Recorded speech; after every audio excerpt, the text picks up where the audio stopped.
ambaye ni kijana au binti ambayo ndo umetoka kwenye generations ambazo ni za Gen Z, alafu unakuja kuwa sasa una miaka 25, 26 mpaka 30 kwenda juu, fuatilia kuhusu nchi yako. Fuatilia kuhusu nchi yako, fuatilia ni nini ambacho kiliendelea Tanzania kuanzia mwanzo wakati tumepata uhuru. Kwa nini kijani inamiliki tu hii Tanzania? Kwa nini iwe kijani? Kwa nini isiwe nyekundu? Kwa nini isiwe blue? Kwa nini iwe kijani tu? Lazima tu question. Lazima tuangalie nini ambacho tunaweza tukasolve, kwa sababu maisha ya sasa hivi yameambatanishwa na siasa. Na siasa ni pande letu la maisha wakati tunapambana kutafuta riziki za kila siku.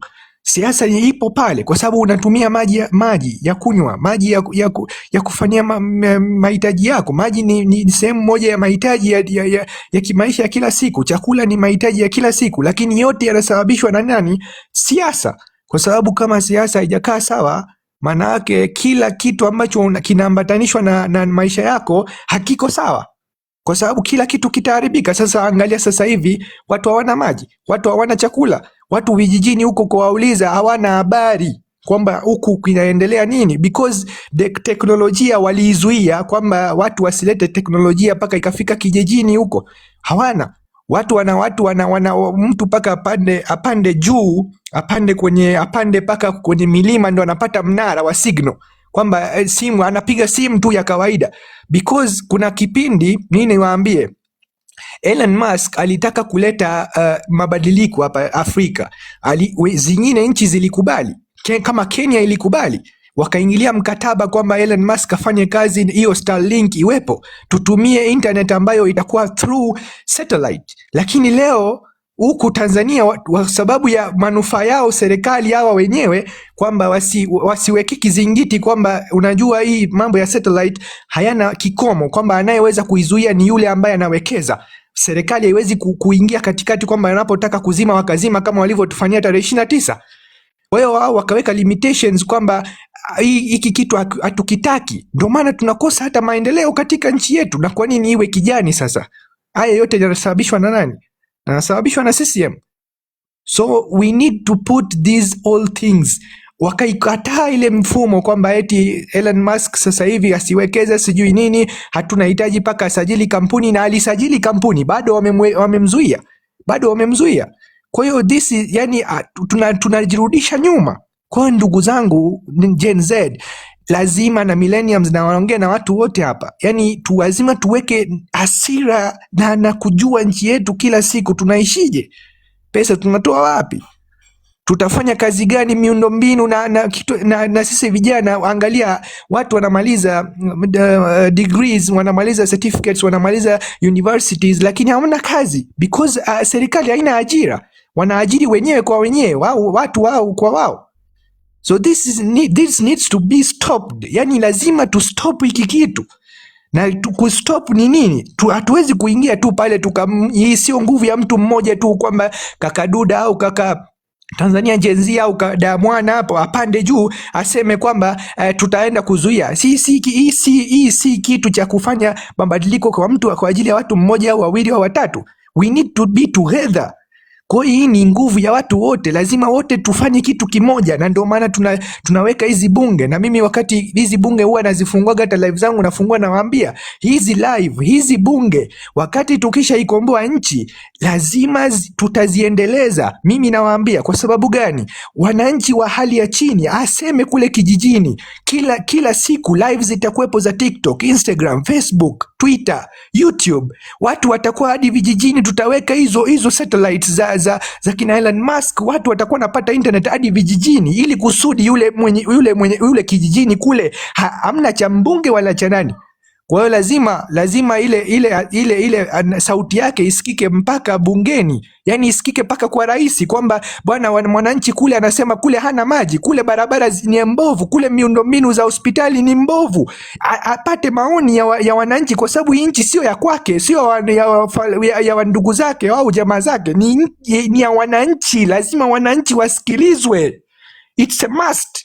So guys, mimi nikianza kuongea line inakuwa na jazba, mtanisamee, lakini ndivyo ongea yangu ilivyo. Kwa hiyo lazima tuwe na hasira jamani, tuwe na hasira, yani lazima tuishughulikie nchi tupate uhuru, na hii inawezekana kwa sababu sisi tuko wengi, wao wako kidogo, na wamemiliki hii Tanzania peke yao, wamekula mali zote. Sasa kinachoweza kuwezekana ni kwamba sisi tunaweza tufanye mageuzi.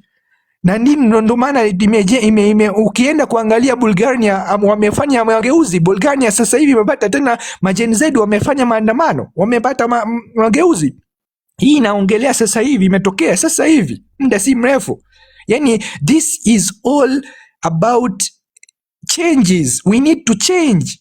Lazima tubadilishe fikra, tusikae kwenye boksi, lazima tubadilishe na tuangalie nje ya box.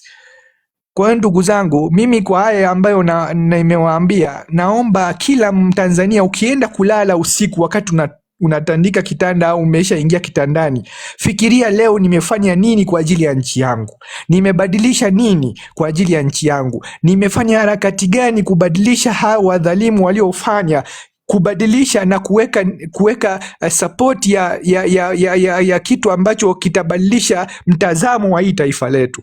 Mimi nashukuru sana kwa haya ambayo nimeongea. Naomba nikabidhi mic na wengine wachangie.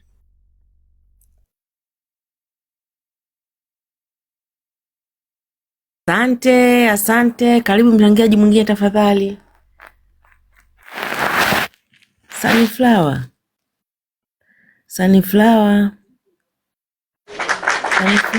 Yeah.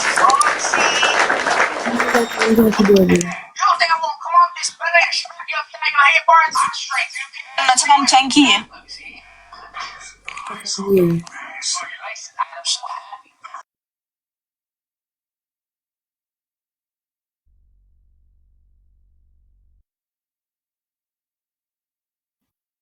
Mimi niko hapa chini, ngoja ni tap kidogo. Okay. Mimi mchango wangu ni ule. Napozungumza haya sio kwamba wewe uelewe, kumbusha ili itupe neno C6. Hapa tunaye huyu kaka, nafikiri tumpe nafasi kidogo alafu anakuja labda C6. Okay. Iko nafikiri kaka C6 haina shida ya? Kusimbwi, sijui kusimbwi. Shida. Kusimbwi wewe Shamaiki. Mbwe NTG. Sorry, asante. Naitwa Kidimbwi. Sorry, mimi nilikuwa natoa tu wazo. Kuna ili swala la maji limeingia mitandaoni jamani. Nadhani linataka kutupotezea dira. Hii ni mkakati ambao umekuja kwa ajili ya ni kama brainwash watu, wanaanza kufocus. Ukiingia kwenye mtandao sasa hivi wanaongelea tu kuhusiana na maji. Let's go kwenye Instagram, wanaongelea kuhusiana na masuala ya maji. Jamani, hiyo ni kutaka kutupotezea tu ili swala. Maana let's say tukiongelea masuala ya maji for 5 weeks, I mean kwa siku 5, tunapoteza kabisa msimamo wetu ambao tulionao sasa hivi. Trust me guys, nchi inakuwa paralyzed. Kwa sasa hivi nchi imefikia sehemu mbaya mno. Yani mpaka natetemeka napoongea. Kwa hiyo guys, mimi nawapongeza sana Gen Z, tuzidi kukamatia hapo. Nadhani mmeona pia Maria Tseshai ameposti issue ya zile meli 28 ambazo zimeelekezwa kwenda Mombasa. Hili ni anguko kubwa sana. Na nchi kwa sasa hivi hatua ilipofikia imefikia hatua mbaya sana. Okay, kingine pia nilikuwa na shauri, kuna issue labda kwa mfano wameposti masuala ya hii kwamba kuhusiana hii airport ya hii mikataba wameingia mkataba. Nchi imeingia mkataba sijui na country gani, na imeonyesha asilimia tunazopata. Kwa mfano wakipost labda Maria ameposti kitu kama hicho au ni X wameposti kitu kama hicho, mimi nilikuwa na insist labda Gen Z labda tuende pale tutagi zile country au tutagi wale wahusika ambao wameingia ile mikataba, waone kabisa hichi kitu wanachokifanya is not a right thing. Anyway, mimi sio mwongeaji sana, nilitaka tu kutoa wazo hilo. Sana nilo wazo la kwenye maji. Watu ambao wana majina labda Instagram wanaweza wakaongea wakasikika, waongee please. waambie Gen Z waachane na swala la nanilii, swala la kuongelea kuhusiana na masuala ya maji. Sio kweli kwamba Tanzania hakuna maji. Kama ilikuwa yamekata, let's say yangekata tuseme Dar es Salaam, haiwezekani mikoa yote ikakata maji. Na ukiangalia sasa hivi Aweso wanachokuja nacho sasa hivi, ana idea anaenda kila sehemu amefungulia maji. Maji yamepatikana hapa, maji yamepatikana hapa. Huko ni kuwapumbaza, sio kweli. Nimeongea na mtu kwenye system anasema hii swala la maji sio kweli, ni uongo, wanapumbaza. Tukiliongelea ndani ya wiki 2 wiki 3 maji tumepoteza tayari ni focus ambao tulikuwa nayo. Jamani yangu ni hayo, asante. Maria nilikuwa namtafuta kama mtu anaweza akanitagia Maria Tsheshai, akanitagia jina lake, analitumia nimtumie message, nimemtumia Instagram, kuna issue nataka nimshirikishe, naomba mnisaidie. Asanteni, yangu ni hayo, natakia Jumapili njema. Maria Sarungi au Maria nani? Maria Sarungi, yes. Asante dada, tulisha discuss hayo yote leo, kwa hiyo tulimalizana na hiyo issue. Kwa hiyo sio na wasiwasi. Okay, asante. Basi nimekuja tu nikaingia kwenye hii na nilikuwa nimeenda kanisani nikaja nikaingia, kwa hiyo sikujua mkoa umeanzia wapi. Nashukuru sana. Usijali. Swala la maji hilo tunashukuru sana, asante. Tuko pamoja. Asanteni sana, nawapenda, mapambano yaendelee. Tafutia Maria Sarungi. Okay. Ni disconnect, nataka ku drop down. Haya, usijali.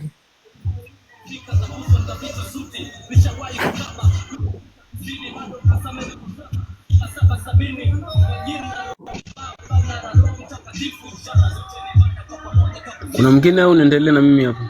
Kanyaga twende kaka, Kanyaga twende. Mimi nitaendelea kusema tu jambo lingine hapa. Ndugu zangu, hii nchi kuna mambo ukiyafikiria ni kilio na ni maumivu. Tuko 341. Hebu tuendelee kutap tutume pia na makopa. Tuma makopa, endelee kutap. Mzalendo aambiwe kwamba eti tap. Hapana, au tuma makopa. Hapana. Ni sisi jukumu letu kulinda hii live. Mimi niseme tu ndugu zangu, target ya huyu mama ni kuharibu nchi kabisa. Na mimi nataka niwahakikishie, mimi sio mnafiki, ila kwa mtu anayefuatilia hili taifa ataelewa tangu Magufuli amekufa ni kitu gani kinachoendelea kwenye hili taifa. Yaani mimi nataka niwaambie, hili taifa tukilegea sasa hivi tumepoteza kila kitu kwenye hili taifa.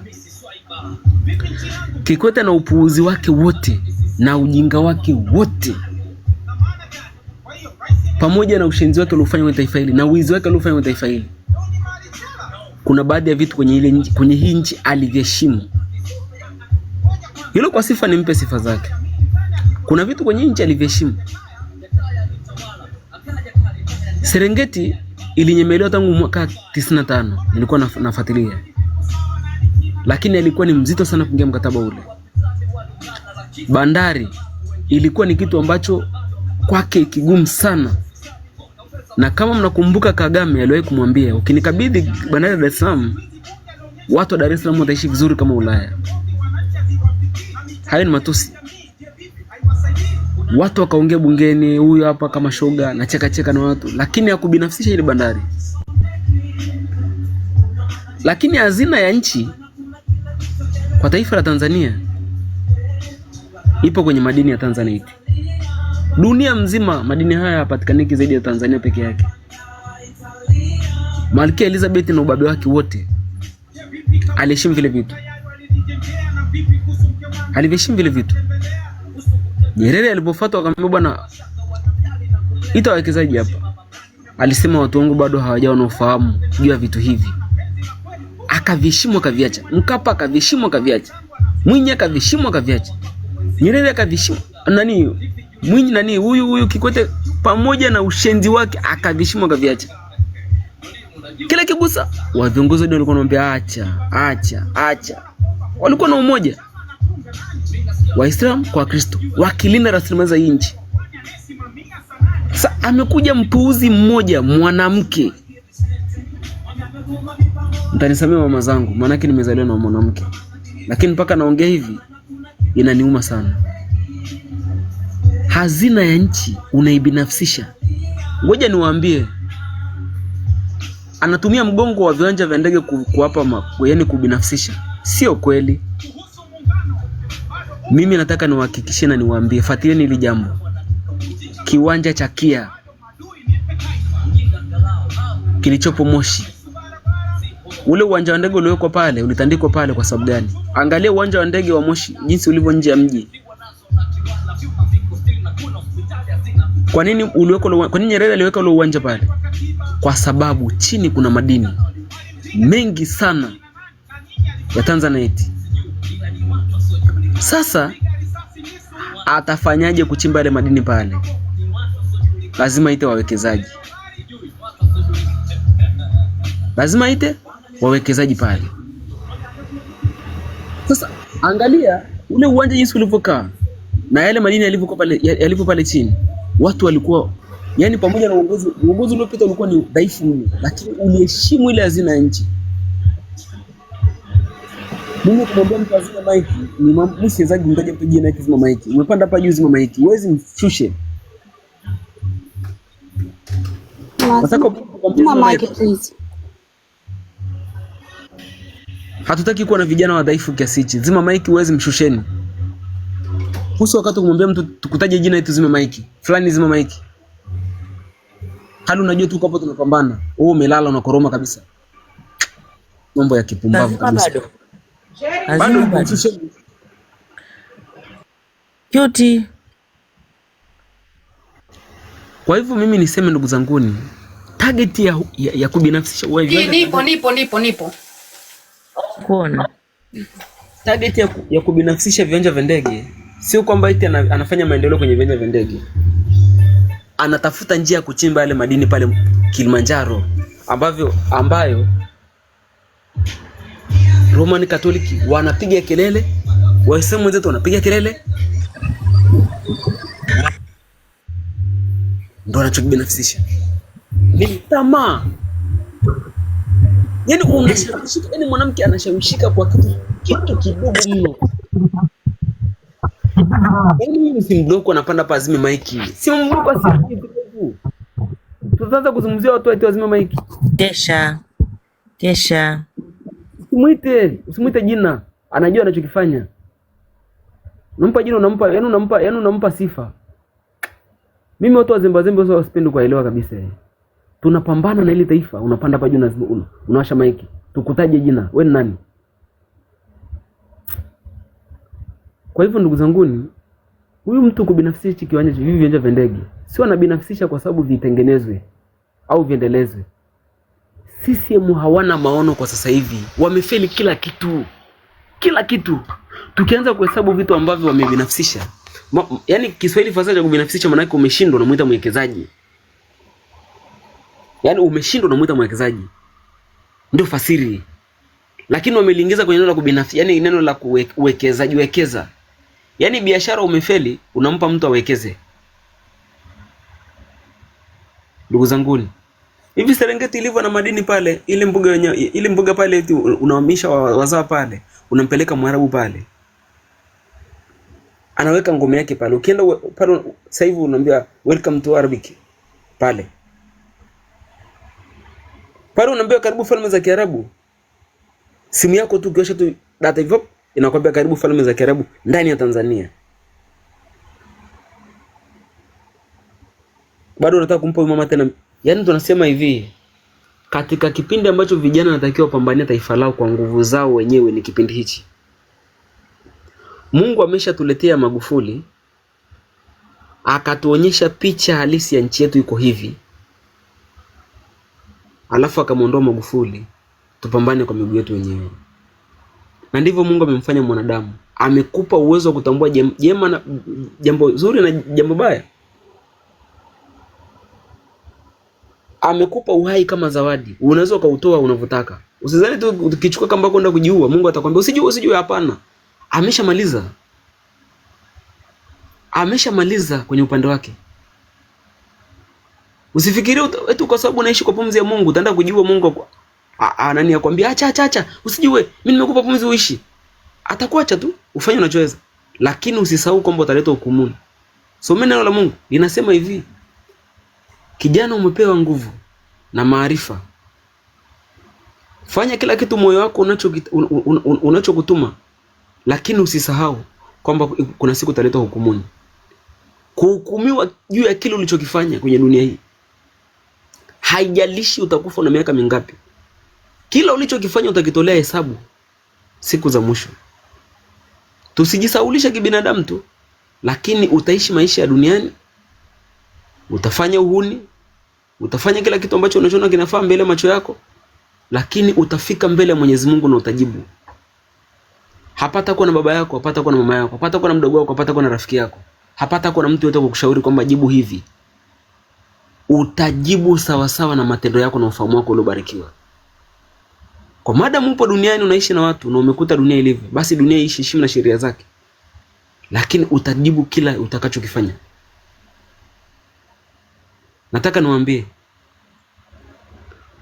lengo la huyu mama kubinafsisha hivi viwanja vya ndege ni kwamba CCM wameshindwa. Hata lengo la kubinafsisha bandari ni kwamba wameshindwa kuiendeleza na kuisimamia. Ndio maana wanaleta wawekezaji. Sasa kusema unabinafsisha viwanja vya ndege, ni kiwanja cha ndege cha KIA unakibinafsisha, maana yake unajua pale chini pana hazina ya taifa. Unataka kuwapa Waarabu. Hawana shimo hata moja la madini, lakini wanaongoza kwa kuuza madini ya Tanzania.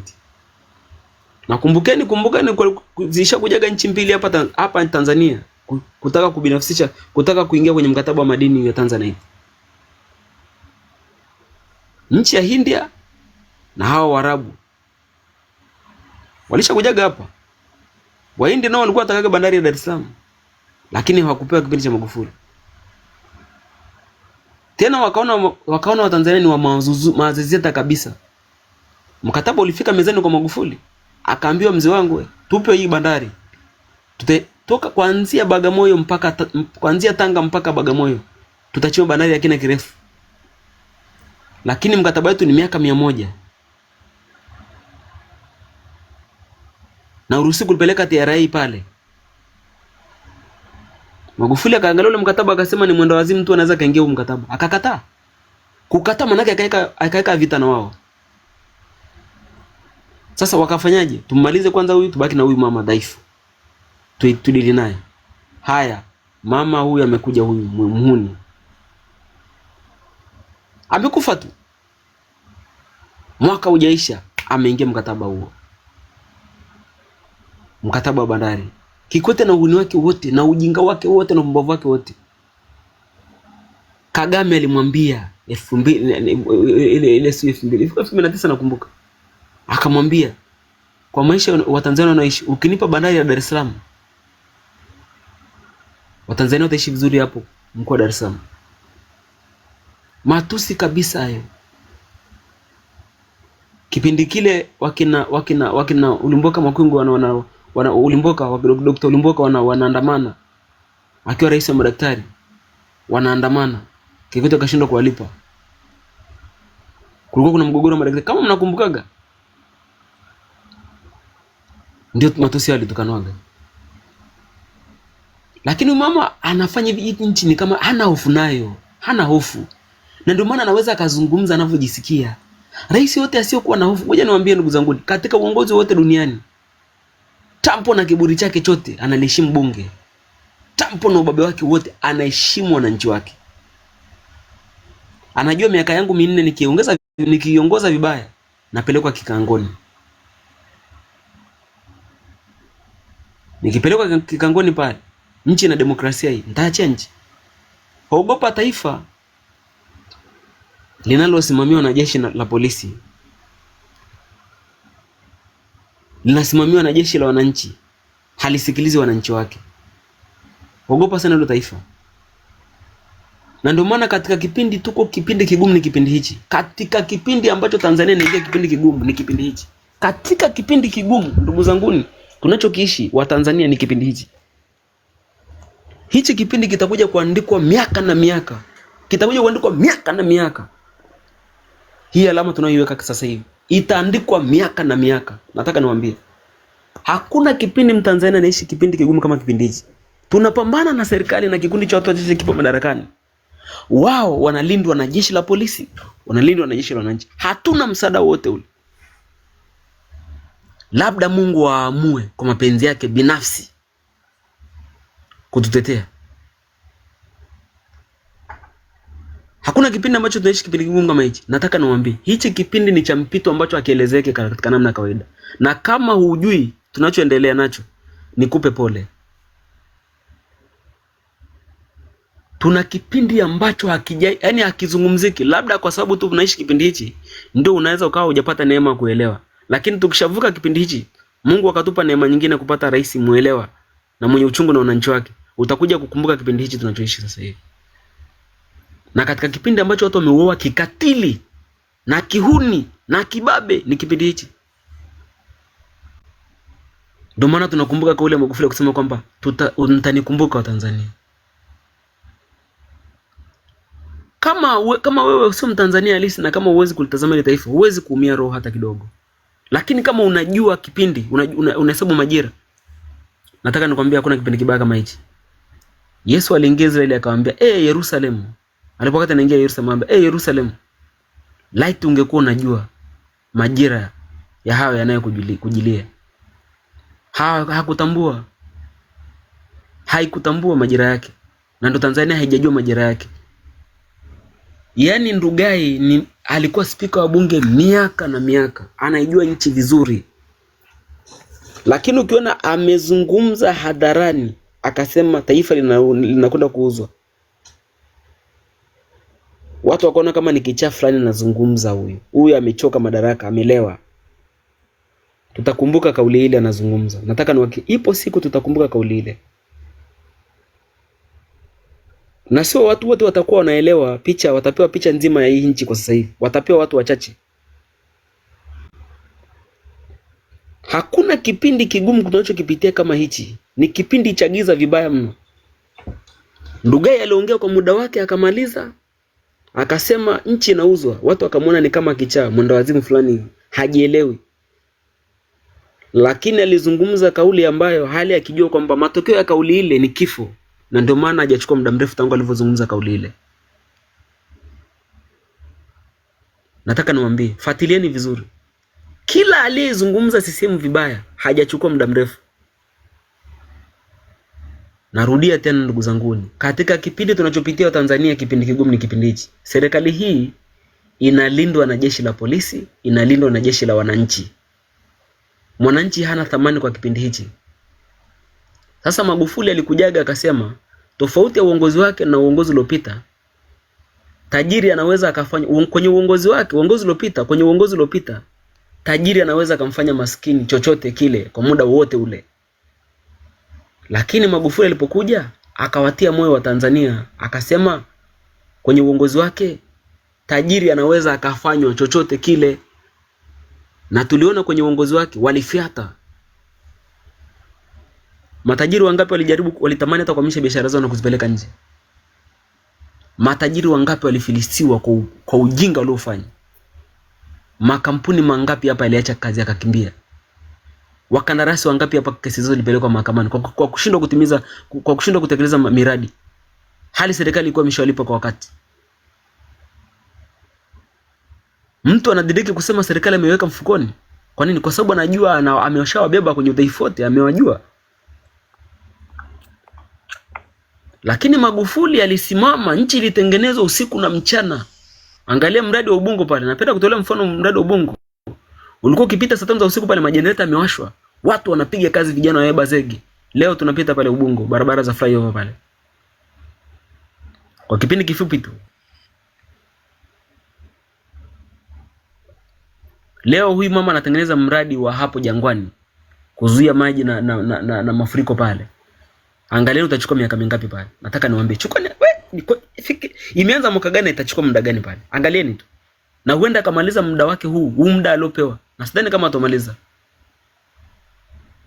Na kama atamaliza, angalieni anaweza akaacha ule mradi bado unaendelea.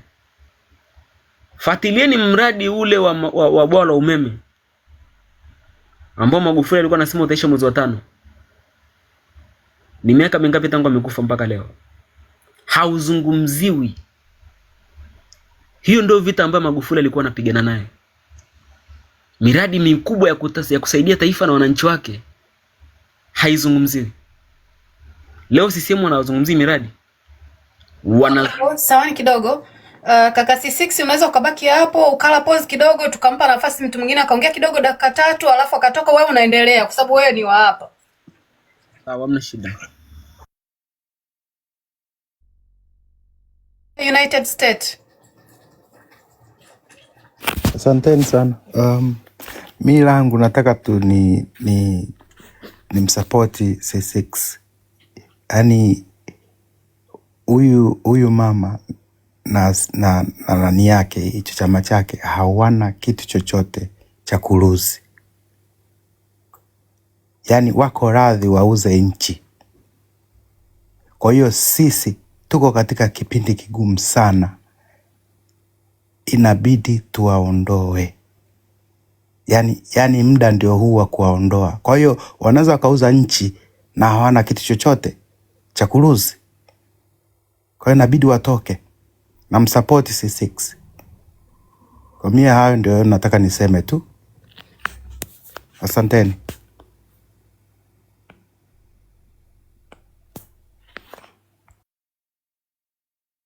Shukuru. Kwa hiyo umeshamaliza kupiga nondo, si ndio eh?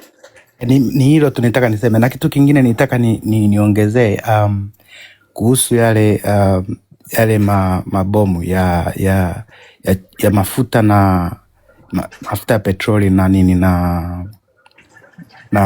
na kuweka mafuta ya petroli kwenye chupa. Mnaweza mkaongezea, United States. Hatufanyi hivyo sisi. Hatufanyi hivyo. Sisi hatufanyi hivyo. Kwenye hii live hatuna hayo mambo kabisa. Maasi hatuna. Hatuna maasi. Sisi tuko hapa kwa ajili ya amani ya nchi yetu. Tupo pamoja. Tuko hapa kwa ajili ya tuko haki. Pamoja Tupo pamoja. Kwa hiyo sawa kaka Asante. Okay. Kwa hiyo ukitaka kodi ni Mo 29. Mo 29. Mo 29. Nitaka niongezee kitu lakini kama mtaki niongezea hamna neno Mo 29. Tusitoe hizo mambo za taharuki na mambo ya kuleta shida kwenye taifa, hatutaki. Sisi hatuna shida, sisi ni watu ambao tunadai tu haki. Watu wa amani. Vurugu wazifanye wenyewe, lakini sisi kodi yetu ni Mo 29 basi. Mo 29. Yeah. Nuru vazi kuhusu ile eneo. Hamna neno. Mo 29. Endelea please. Kaubas, fungua mic.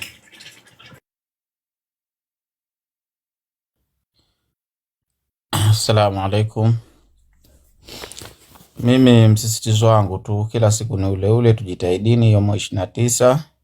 Tuweni kwa wingi. Tuendeni tukatekelezeni moja ya jukumu letu ambalo tumeshalianza tangu 29. Na sasa bado tumpo nalo na inshallah tutafanikiwa na tutaweza kugomboa nchi yetu. Tunachotakiwa tu ni umoja, ushirikiano ndio jambo la msingi, na haki. Maisha yote unapodai haki yako inakuwa kuna ugumu kidogo kuipata, kwa sababu haki huwezi kuipata kwa urahisi, lakini mwisho wa siku haki inakuwa inasimama na inapatikana pia. Kwa hiyo jambo la msingi tujitahidini sana, tusije tukagawana tena matabaka siku zitakapokaribia kufika. Kwa hiyo tuweni na msimamo wetu huu ambao tumerudi nao kwa mara ya pili. Tushikamaneni sote, tuweni na nia moja. Na tumshukuruni sana Mwenyezi Mungu kwamba tarehe 9 tumefanikiwa 100%, na pia tarehe 9 hiyo hiyo Mwenyezi Mungu katuonyesha wale waliokuwa ni wanafiki kiupande wetu. Hilo ni jambo tusemeni alhamdulillah, na tumepata kujua baadhi ya watu kwamba tulikuwa nao katika maongezi mazuri, wanachangia vizuri, lakini hawakuwa kati ya watu tuliokuwa tuko upande nao. Yaani hawakuwa katika upande wetu kiufupi kwenye kivitendo, bali walikuwa katika upande wetu katika kutuchuma na kwa ajili ya kupeleka ripoti sehemu walizokuwa wanapeleka. Sasa jambo tunalolizungumza sisi, Samia kwa alivyo tufanyia tarehe 29 ile ni Novemba, hata atuambie kitu gani, sisi hatuwezi tukamkubali wala tukamwamini, na sisi hatuamini kwamba yeye ni rais, na wala sisi katika nchi yetu ya Tanzania upande wa Tanganyika na upande wa Zanzibar kote hatuna maraisi. Sisi sasa hivi hatuna rais, hatuna waziri, wala hatuna kitu chochote katika serikali ambayo ipo. Hiyo ni serikali ya familia. Anayemtambua Samia kama ni rais ni mtoto wake. Anayemtambua au Ridhiwani wa Kikwete kama ni waziri ni Kikwete mwenyewe na wao wenyewe ambao wapo ndani ya serikali, lakini sisi hatutambui hivyo vitu. Kwa hiyo niweze kuzungumza kitu ambacho nakizungumza kila siku. Tumuombeni sana Mwenyezi Mungu atujalie na awajalie vyombo vya ulinzi na usalama watambue majukumu yao ya kazi, waweze kujitambua na waweze kutambua majukumu yao ya kazi ni yapi. Jeshi la WTZ liweze kujitambua na kutambua majukumu yao ya kazi ni yapi. Jeshi la polisi liweze kujitambua na kutambua majukumu yao ya kazi ni yapi.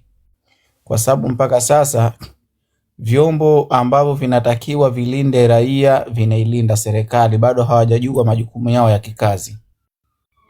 Lakini tuamini kuna siku watajua majukumu yao ya kikazi na watajua kwamba, kwa sababu sasa hivi wanajua kwamba wanayofanya ni makosa, lakini wanafanya kwa sababu eti wanalinda kibarua chao, wanalinda ugali wao.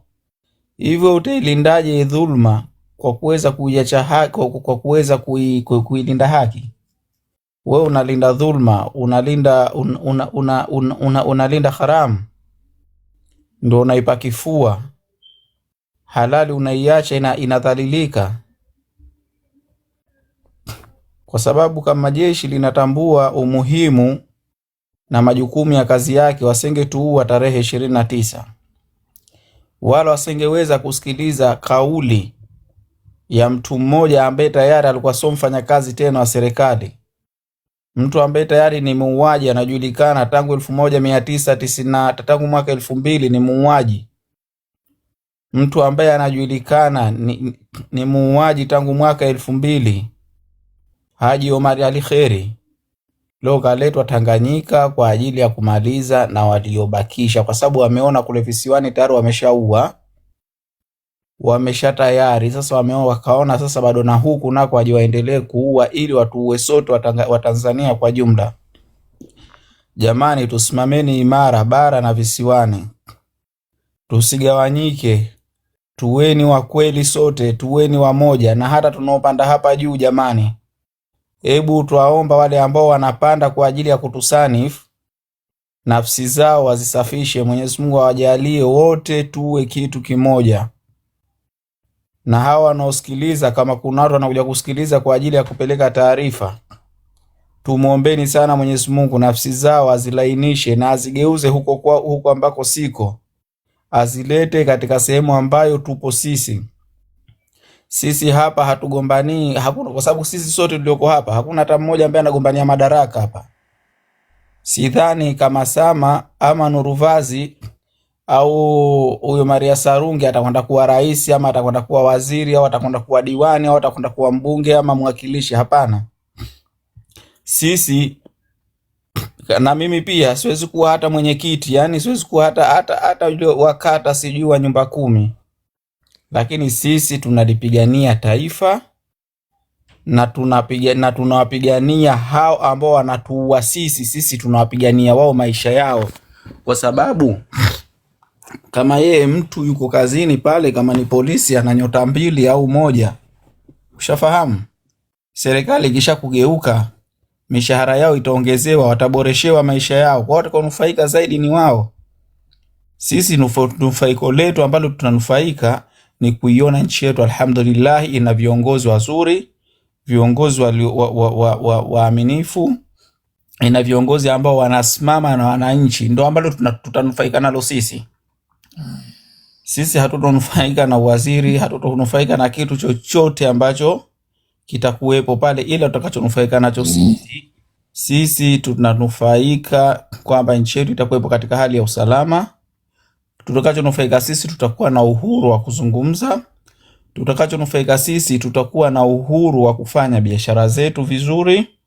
Tutakachonufaika sisi ni kupunguziwa baadhi ya makodi ambayo hayana ulazima. Tutakachonufaika sisi ni kupunguziwa maushuru ya mabandari ambayo hayana ulazima. Tutakachonufaika sisi ni kuboreshewa mashamba, kupata vitu, tukaimarishiwa masoko vizuri, biashara zetu ikawa zinakwenda vizuri. Hivyo ndio vitu ambavyo tutavipata sisi ni watu wa chini, kwa sababu sisi watu wa chini ndio tunapigania hayo. Lakini yale ambayo ni makubwa na ni mazuri hatutoyapata sisi, watayapata wao ambao wapo ndani ya serikali, wakiwa ni hao wanajeshi, wakiwa ni mapolisi, ni waalimu, wafanyakazi wa TRA, wafanyakazi wa NSSF, sijui NHSSF, yani maserikali wote ambao wapo ndani ya serikali, wanafanya kazi wapo ngazi za chini, wao ndo zaidi watanufaika na serikali. Kwa hiyo watuelewe, serikali ituelewe, mapolisi watuelewe, wanajeshi watuelewe, wagambo nao hawanani hawa wale wafungwa na pambili wale, kwa sababu mara nyingi samahani kidogo, muda wako kidogo naona tumekupa nani kidogo ya ziada. Kama una mengi ya kuongea basi tulia kidogo hapo, pause, tumpe huyu mtu mwingine ndo ameingia kwa mara ya kwanza hapa, hajaongea, aongee kidogo na yeye achangie, sawa? Niwie razi kabisa, lakini tunaomba King ufungue mic. Asalamu alaykum. Nasikika hapo? Wa alaikum salam. Unasikika? Okay, nashukuru Mungu. Mimi napenda kuchangia kwamba serikali mpaka sasa hivi hatuna, kwa sababu toka huo uchaguzi batili umefanyika mpaka sasa hivi ni kama wafamaji. Kwa nini wafamaji? Huyo rais mwenyewe kwanza, ambaye anajiita rais, ambaye hajachaguliwa na mtu yoyote, haonekani hadharani, anajificha. Ushafahamu? Sitaki wazungumzie maswala haya. Sasa hivi hao wanajiita serikali wamekuwa na kamata vyombo vya habari na kuwashinikiza watoe taarifa za uongo. Ushahidi upo. Kuna hiyo picha ya yule barozi sijui wa Marekani, sijui ni barozi sijui ni nani, yule mwakilishi wa Marekani waliosema akapiga picha na rais. Amepiga picha toka sijui mwaka jana mwezi wa 8, sijui mwaka jana, sijui mwaka juzi. Wamekuja sasa hivi ndio eti wanakuja kutoa kama vile Marekani yani wamejirudi kwetu sisi baada ya ile matamko yao waliyosema. Tuachane na hayo. Juzi kuna gazeti lile la Mwananchi, kuna picha sijui za utalii zilifanyika Zanzibar mwaka jana, 2021. Yani wamezichukua, umefanya kama vile ni picha za juzi. Sasa unajiuliza, hivi sisi na maana tumekuwa hatuna hata ule ufahamu, yani ile elimu, yani wametugeuza tumekuwa kina nani? In short, kama bro alivyosema huyo wa mwanzo, serikali imekuwa kama ya watu 6, 7 mpaka 8. Ukiangalia huyo mama ana cycle ya watu wake kama 6. Kama cycle ya watu wake kama 6, 7. Amewatia kwenye system. Ana naibu waziri wa elimu sijui, ana waziri sijui wa afya ambaye ni mkwewe, ana sijui mjukuu wake sijui nani yake amemweka pale sijui viti maalum. Ushafahamu? Ana sijui ana mwanae, yani ana watu karibia 12 kawatia pale. Aya, kuja yule mzee mwingine yule, naye vile vile kati ya watu wake. Umeona? Alafu ukija sasa ule waziri mkuu, kuna mwaka alishatuambia sisi kwamba kama hatuwezi kulipia zile kodi zile ambazo wanazisema miamala sijui nini, tuhamie Burundi. Ashatuambia tuhame nchi tuhamie Burundi. Umeona? Mengine hatuyajui, lakini walikuwa wanazungumza wanayofahamu masuala kwamba walichapisha fedha kwa sababu wafanye vitu fulani, alafu mwisho wa siku fedha hakuna, kutakuja kutokea kitu fulani. Wakaelezesha wanaoyajua masuala. Miongoni mwa waliyosema uhaba wa maji, kutakuwa kuna shida ya maji, patakuwa na shida ya usafiri. Sasa hivi tunayaona hapana maji, watu wanahangaika, hapana usafiri. Wamesema kweli, ndio tunaamini hii serikali haitufai. kwa moyo mmoja, kwa wema, pasina kufanya kama ilotokea kipindi cha nyuma, watupishe, watusikilize, watupishe, kwa sababu sisi ndio wenye nchi na sisi ndio tunachagua kwamba mtu gani hatufai, mtu gani hatufai. Kwa hiyo kwa moyo mmoja wakae, wajitafakari, wajirudi, kwa sababu wao ni binadamu na sisi ni binadamu, tuna nyongo na tunarizika. Kwa hiyo wao wani wakae, wajitafakari, walitani kwamba jamani, 1 2 3 sisi tutakuwa tayari, tutakuwa tayari kabisa. Hakuna mtu anayechukia CCM, lakini tunachukia yale masuala wanayotufanyia, yale masuala ambao wanayotufanyia. Sasa hivi askari polisi haipo kwa sababu ya raia, yupo kwa sababu ya familia fulani, kwa sababu mtu fulani tu akisema kitu katekwa, mtu fulani akikosoa kitu katekwa. Ushafahamu? Kwa hiyo sisi wananchi hatupo kwa sababu ya askari tena kwamba tulindwe na askari, lakini watu fulani ndio wapo kwa sababu ya askari. Mimi napenda tu kuchangia hivyo. Nashukuru Mungu kwa sababu nina jaziba na hasira, kwa hiyo mengine hatupaswi kuyazungumza hapa kama mlivyosema, lakini vifua vimejaa hasira.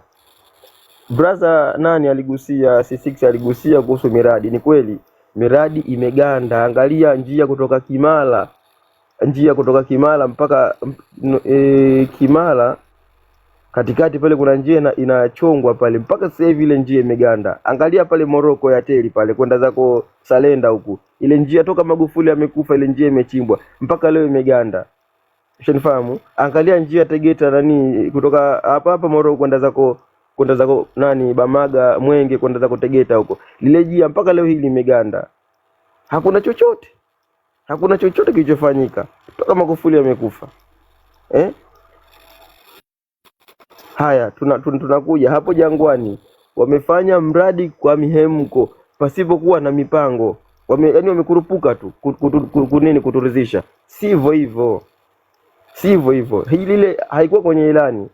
Umeona? Japokuwa ilani ilikuwepo, lakini siko kipindi hiki, kwa sababu kuna miradi mingi haijatekelezwa. Tuna mengi ya kusema. Bi mkubwa kuna miradi yake anafanya huku, sisi tunaiona tupo visiwani, inakwenda mbio,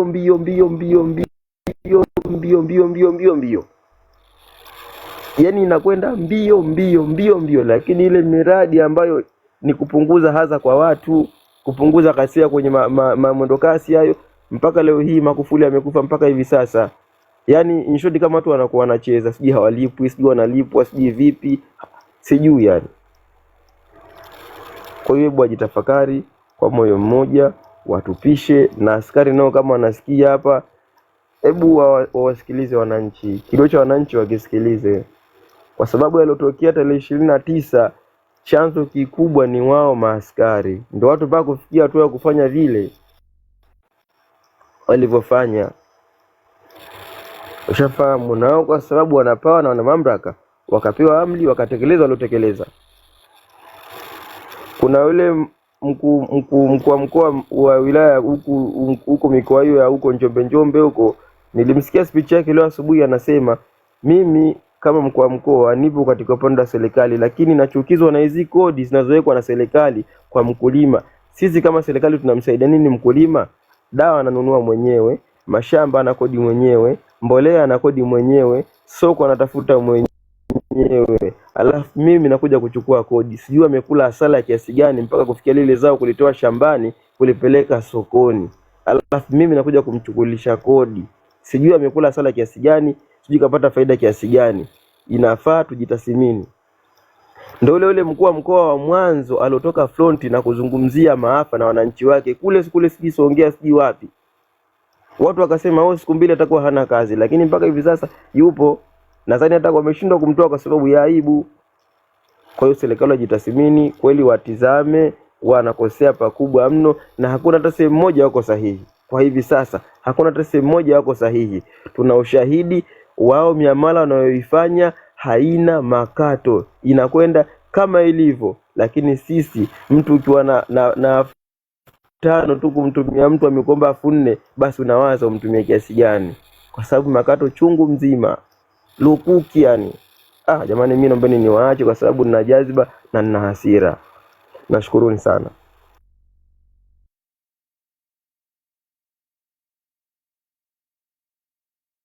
Tunashukuru kaka, umeongea vizuri sana kwa kweli. Yani kama mtu kweli ana akili timamu akikusikiliza, mtu unaweza ukawa unaelewa. Lakini kama una fungus kwenye ubongo kama alivyosema kaka Nurvazi, basi inabidi umtafute dokta. Okay, tunarudisha mpira kwa kaka C6. Tunaomba kaka C6 uendelee. Wakati huo Kabas baadaye akimaliza C6 tawe tutakurudia, okay? Tunaomba tuendelee kumfollow Elizabeth. Kuna kitu dada Mwana hapo, dada Mwana alisema kwamba kwa nini tumfuate tu yeye, yes tufuate. Ni hivi kwamba tunajitahidi sana kufollow watu ambao wanafungua hizi live, kwa sababu kuna wengine huwa hawafunguagi. Alafu mtu kama Elizabeth anafungua sio kibiashara. Kwa hiyo tusio na wasiwasi kumfollow. Sio kwamba mtu anafungua kwamba anafanya business, hapana. Kwa hiyo hii sio live ya kufollow na kufollowiana, hapana. Hii ni live kwa ajili ya kuongelea masuala ya muhimu kama ambayo tunaongea kwa ajili ya kuikomboa nchi yetu. Kwa hiyo tunaweza tukamfollow tu bila kinyongo chochote wala bila wasiwasi. Tumfollow One Love ambaye ni Elizabeth. Kaka sisi endelea.